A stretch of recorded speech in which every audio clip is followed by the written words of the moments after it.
نحمده ونصلي على رسوله الكريم أما بعد সমগ্র প্রশংসা বিশ্বজাহানের প্রতিপালক মহান রব্বুল আলামিনের দরবারে লাখ কোটি শুকরিয়া যে রব্বুল আলামিন আমাদের সকলকে পবিত্র জুম্মার দিন জুম্মার নামাজের জন্য মসজিদে আসার মতন তৌফিক এনায়েত করেছেন। সে রব্বুল আলামিনের দরবারে প্রাণ খুলে ভক্তি ভরে উচ্চ আওয়াজে বলি আলহামদুলিল্লাহ। তারপর পরে বিশ্বনবী মুহাম্মদ রাসূলুল্লাহ সাল্লাল্লাহু আলাইহি ওয়াসাল্লামের দরবারে অসংখ্য দরুদ ও সালাম বর্ষিত হোক। সকলে বলুন সাল্লাল্লাহু তাআলা আলাইহি ওয়াসাল্লাম। মহান আল্লাহ পাক রব্বুল আলামিন পবিত্র কোরআন মাজিদের ভিতরে বলেন, ওয়াহসিনু ইন্নাল্লাহা ইউহিব্বুল মুহসিনিন। আল্লাহ রাব্বুল আলামিন পবিত্র কোরআনের আয়াতের মাধ্যমে তার বান্দাদেরকে জানিয়ে দিলেন, তোমরা সমস্ত আমলগুলিকে উত্তম রূপে আদায় করো। নিশ্চয়ই আল্লাহ তাআলা উত্তম রূপে আমলকারীদেরকে ভালোবাসেন। কোরআনের আয়াতের মাধ্যমে আমরা বুঝতে পারলাম যে সমস্ত আমলগুলো উত্তম রূপে আমাদের আদায় করাটা উচিত। নামাজ, রোজা, হজ, যাকাত সমস্ত আমল আমাদেরকে উত্তম রূপে আদায় করাটাই উচিত। নাহলে কিন্তু আল্লাহর দরবারে আমাদের কোনো আমল কবুলিয়াত হবে না। উত্তম রূপে আমলটা কি?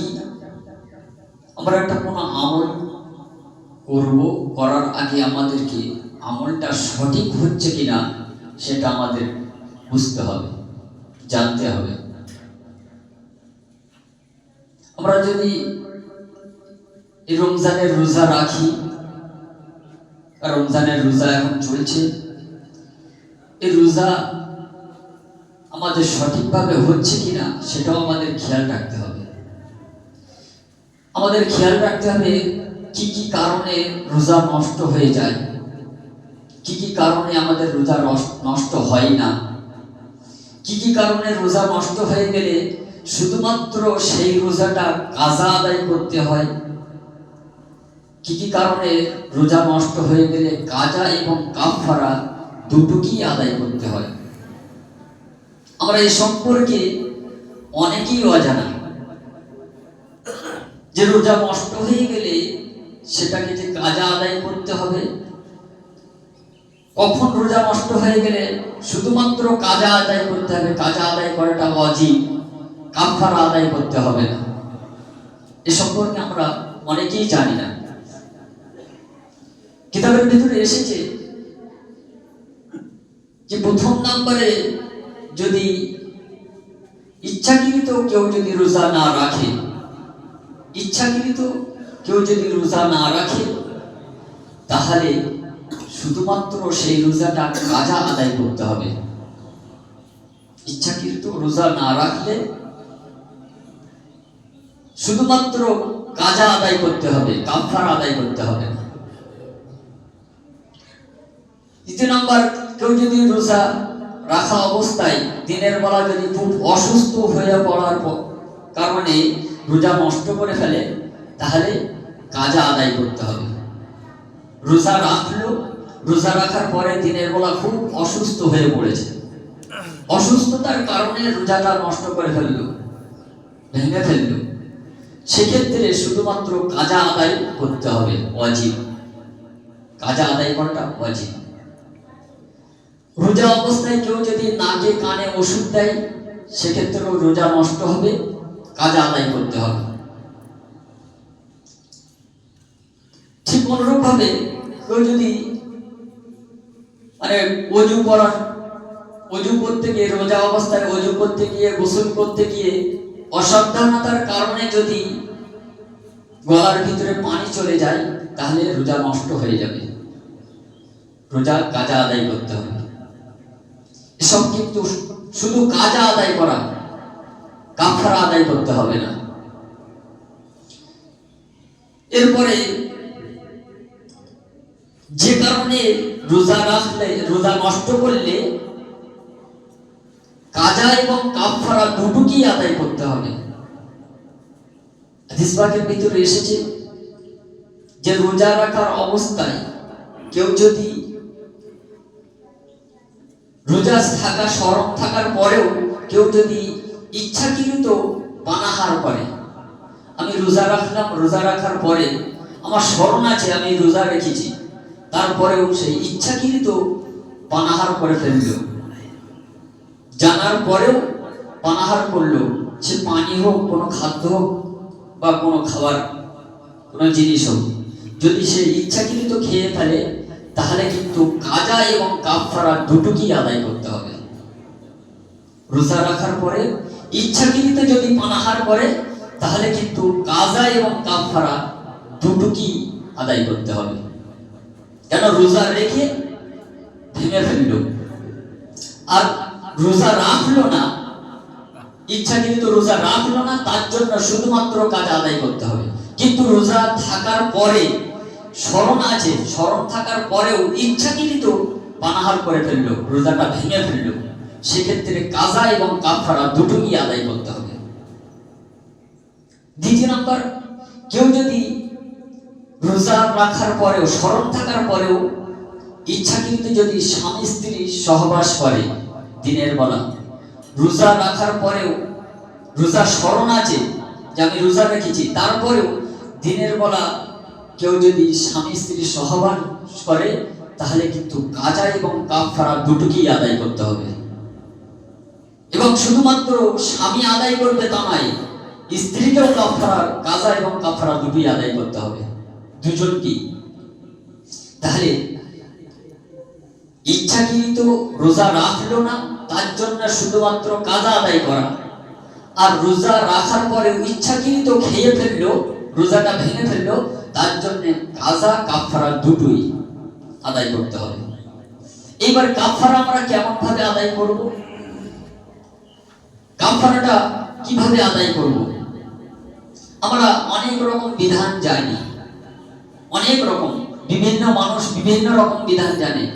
কেউ একটা বিস্কিট খাওয়ানোর পয়সা দিয়ে দেয় একজন কোনো গরিবকে, কেউ 10টা বিস্কিট খাওয়ানোর পয়সা দিয়ে দেয়, কেউ আবার মানে শুধু ইচ্ছাকৃত রোজা ভেঙে ফেললো তার জন্য 10টা রোজা করে দিল, কি একটা রোজা করে দিল, আদায় না হবে না।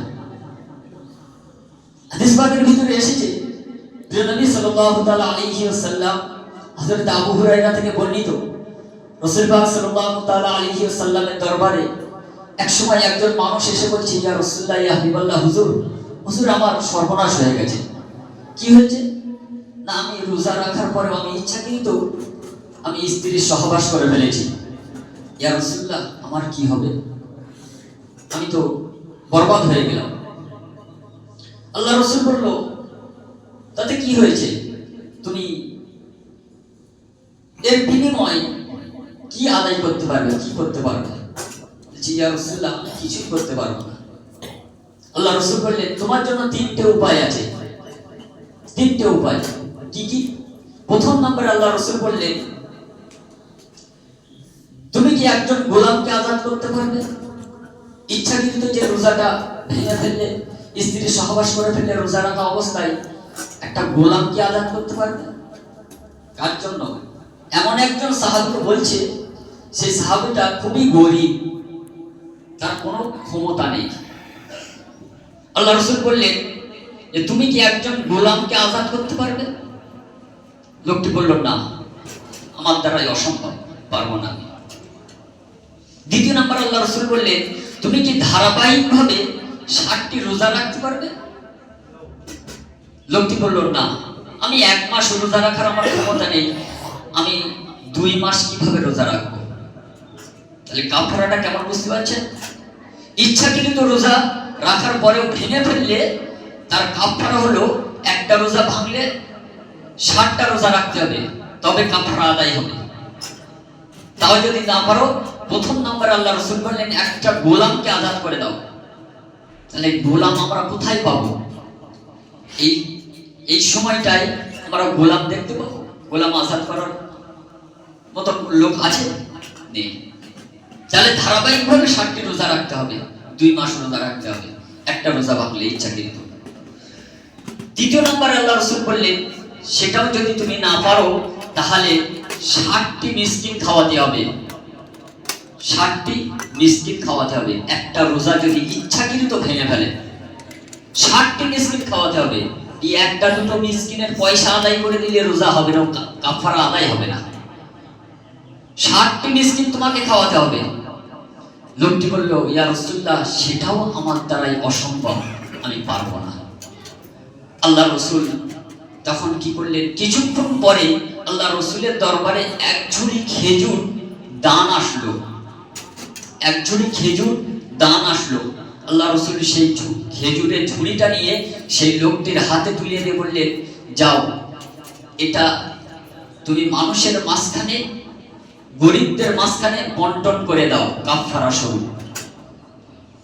আল্লাহ রাসূল যখন এই কথাটা বললেন, সেই লোকটি বললেন, ইয়া রাসূলুল্লাহ, ইয়া হাবিবাল্লাহ, হুজুর, এই মদিনা শহরে আমার মতন গরিব আর কেউ নেই। আমার চেয়ে বেশি গরিব মদিনা শহরে আর কেউ নেই। আল্লাহ রাসূল বললেন, যখন এই কথাটা শুনলেন, আল্লাহ রাসূল একটু হেসে ফেললেন। হাসার পরে আল্লাহ রাসূল লোকটিকে বললেন, যাও, এই খেজুরের ঝুড়িটা নিয়ে বাড়ি যাও। সর্বপ্রথম তুমি তোমার বিবি বাল বাচ্চাদের খেতে দাও, নিজে খাও, আর কিছুটা হলেও পরে সেটাকে কাফারা স্বরূপ আদায় করে দাও। কার জন্য? এমন একজন সাহাবীর জন্য বলল, যে সাহাবীর কিছু নেই, খুবই গরিব, একেবারেই দুর্বল, তার জন্য এই মশলাটা দিল। এখনকার এই সমাজের ভিতরে ওই রকম মানুষ কেউ আছে যে না খেয়ে দিন চলে? না খেয়ে দিন চলে এরকম মানুষ আমাদের সমাজে কেউ আছে? যে কাফারা আদায় করতে পারবে না, কাজা কাফারা আদায় করতে পারবে না, এমন মানুষ আছে? আমাদের সুস্থ শরীর, কোনো অসুস্থ নেই, কিছুই নেই, আমরা রোজা রাখি না, ইচ্ছাকৃত রোজা রাখি না, কাজাও আদায় করি না, আর কাফারাও আদায় করি না, কিছুই করি না। তাহলে ওই সমস্ত মানুষদের অবস্থাটা কেমন হবে চিন্তা করুন। সেজন্য আমাদের সমস্ত আমল উত্তম রূপে আদায় করাটা জরুরি। আল্লাহ পাক আমাদের সকলকে যেন নেক আমল করার তৌফিক দান করে। বলুন আমিন। ওয়া আখিরু দাওয়াহুম আনিল হামদুলিল্লাহ।